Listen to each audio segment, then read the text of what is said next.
ನದಿಗೆ ಬರೇ ಜಲಪಾತದ್ದೇ ಸೆಳವು, ಕಿಲ್ಕಿಲ್ ಅಂತ ನಕ್ಕು ಹುಲ್ಲಿಗೆ ಕಚಕುಳಿಗಿಟ್ಟು ಸೆಡವು ಮುರಿದು ಮಡುವಿನ ಹೊಕ್ಕಳಲ್ಲಿ ತಿರಗಣಿತಿರವಿ, ತರಗೆಲೆ ಬುಗುರಿ ಆಡಿಸಿ ಬೆಳ್ಳಿಯ ಮಲೆಯಲ್ಲಿ ನೀರ ಹಾವುನೇದು,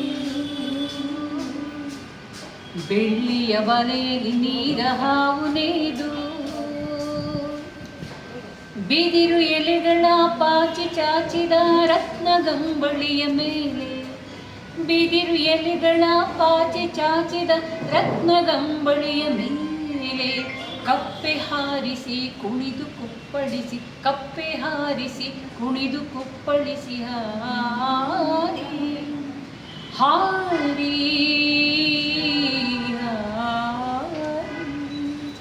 ಹಾರಿ ಭೋರಿಟ್ಟು ಮೆರಿತಾಳೆ ನದಿ ನದಿ, ಭೋರಿಟ್ಟು ಮೆರಿತಾಳೆ ನದಿ ನದಿ, ಭೋರಿಟ್ಟು ಮೆರಿತಾಳೆ ನದಿ.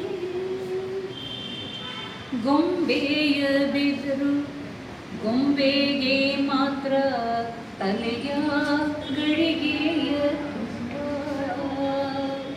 ದಂಡೆಯ ಬೆದರು ಗೊಂಬೆಗೆ ಮಾತ್ರ ತಲೆಯ ಗಡಿಗೆಯ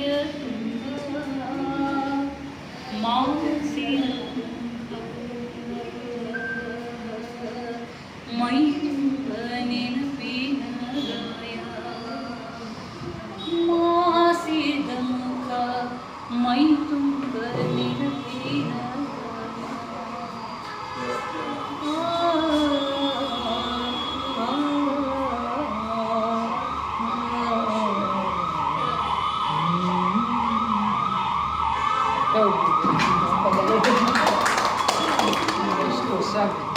ಎಷ್ಟು ಒಳ್ಳೆ ಸಾಹಿತ್ಯ. ಹೌದು, ಮತ್ತೆ ಆ ನಾಟಕ ಹೌದು, ಅದು ಇದು ತುಂಬ ಚೆನ್ನಾಗಿದೆ. ಐವದನ ನಾಟಕದ್ದು ಕಾರಂತರು ಮಾಡಿಸಿದ್ರು. ಇದ್ರಲ್ಲಿ ಕಲಾಮಂದಿರದಲ್ಲಿ ಕೂಡ ಆಯ್ತಲ್ಲ. ಸಣ್ಣವರಿದ್ದಾಗ ಮೈಸೂರಿಗೆ ಬಂದು ನೋಡ್ತಿದ್ವಿ ನಾಟಕ ಅಂತ.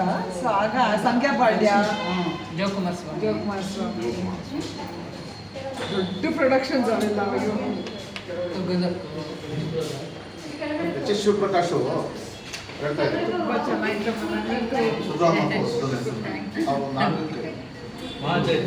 ಮಹಾಚೈತ್ರಕ್ಕೆ ಇವರು ನಮ್ಮ ನಿರ್ದೇಶಕರು, ಸಂಗೀತ ನಿರ್ದೇಶಕರೇ,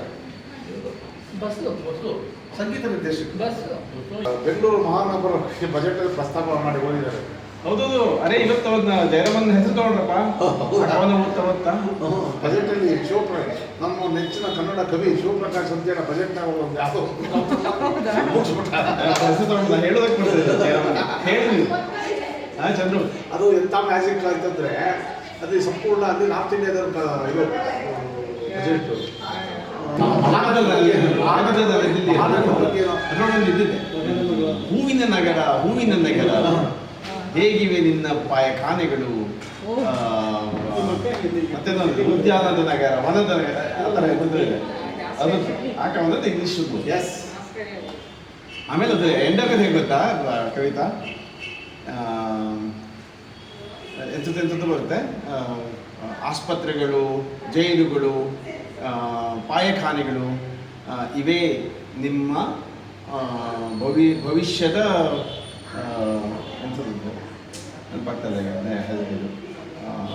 ಫೌಂಡೇಶನ್ಸ್ ಅನ್ನು ಹಾಕ್ತಿದ್ದಾರೆ. But appropriate. ಅವ್ರು ಏನಂದ್ಕೊಂಡಿದ್ರು, ಸುಮ್ಮನೆ ಏನೋ ಬಜೆಟಿಂಗ್ ಓದ್ತಾರೆ ಅನ್ಕೊಂಡಿದ್ರು.